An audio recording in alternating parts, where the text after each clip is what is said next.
क्या आपने कभी सोचा है, क्या सचमुच एक ऐसा समय आएगा जब धर्म लगभग समाप्त हो जाएगा? क्या शास्त्रों में पहले से लिखा है कि कलयुग के अंत में दुनिया कैसी दिखेगी?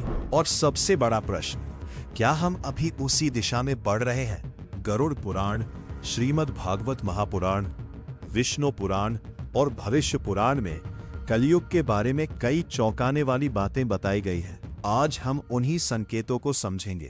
हिंदू शास्त्रों के अनुसार कलयुग की कुल अवधि लगभग 4,32,000 वर्ष बताई गई है। मान्यता है कि महाभारत युद्ध के बाद कलयुग प्रारंभ हुआ, अर्थात अभी कलयुग का बहुत छोटा भाग ही बीता है। लेकिन शास्त्र बताते हैं कि समय के साथ मनुष्य की चेतना धीरे धीरे गिरती जाएगी। संकेत एक, धन ही सम्मान का आधार बन जाएगा। शास्त्र कहते हैं कि एक समय ऐसा आएगा जब व्यक्ति का सम्मान उसके चरित्र से नहीं बल्कि उसके धन से होगा। धनी व्यक्ति योग्य माना जाएगा और गरीब व्यक्ति की बात को महत्व नहीं दिया जाएगा। क्या आज हम कहीं ना कहीं ऐसा होते नहीं देख रहे हैं? संकेत दो, रिश्तों में स्वार्थ बढ़ेगा। भागवत पुराण में उल्लेख मिलता है कि लोग रिश्तों को भी लाभ और स्वार्थ के आधार पर देखने लगेंगे। प्रेम, त्याग और समर्पण कम होते जाएंगे। रिश्ते सुविधा पर आधारित होने लगेंगे।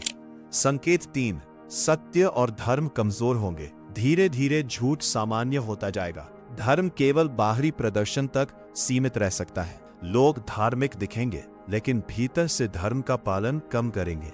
संकेत चार, मनुष्य की आयु और शक्ति घटेगी। शास्त्रों के अनुसार कलयुग में मनुष्य की शारीरिक शक्ति, धैर्य और आयु धीरे धीरे कम होती जाएगी। मानसिक तनाव बढ़ेगा। मनुष्य अधिक बेचैन और अस्थिर होगा। संकेत पाँच, प्रकृति असंतुलित होने लगेगी। असामान्य मौसम, सूखा, अचानक बाढ़, प्राकृतिक आपदाएं। शास्त्र बताते हैं कि जब मानव प्रकृति के नियमों का उल्लंघन करता है तो प्रकृति भी असंतुलित होने लगती है। संकेत छह, आध्यात्मिकता कम होगी। लोगों के पास मनोरंजन के लिए समय होगा लेकिन ध्यान, जप, साधना और आत्मचिंतन के लिए नहीं। मनुष्य बाहर की दुनिया को जानना चाहेगा लेकिन स्वयं को जानने की इच्छा कम होती जाएगी। संकेत सात, क्रोध और लोभ बढ़ेगा।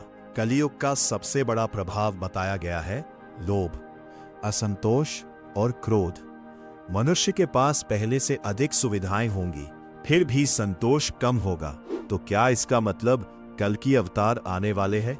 यहाँ सबसे महत्वपूर्ण बात समझिए। शास्त्रों के अनुसार कल की अवतार कलयुग के अंतिम चरण में प्रकट होंगे, जब अधर्म अपनी चरम सीमा पर पहुंच जाएगा, जब धर्म की रक्षा के लिए दिव्य हस्तक्षेप आवश्यक होगा। लेकिन अधिकांश विद्वानों का मानना है कि वह समय अभी बहुत दूर है। सबसे बड़ा संदेश है कि शास्त्रों का उद्देश्य डर पैदा करना नहीं है बल्कि चेतावनी देना है। जब दुनिया बदल रही हो तब हमें स्वयं को बदलना चाहिए। यदि समाज में अधर्म बढ़ रहा है तो हमें अपने जीवन में धर्म बढ़ाना चाहिए। यदि दुनिया में अंधकार बढ़ रहा है तो हमें स्वयं प्रकाश बनना चाहिए।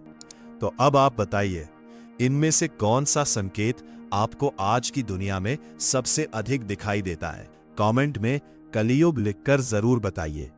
और ऐसे ही शास्त्रों के रहस्यमयी ज्ञान के लिए एस्ट्रोवेद अरुण को सब्सक्राइब करना ना भूलें।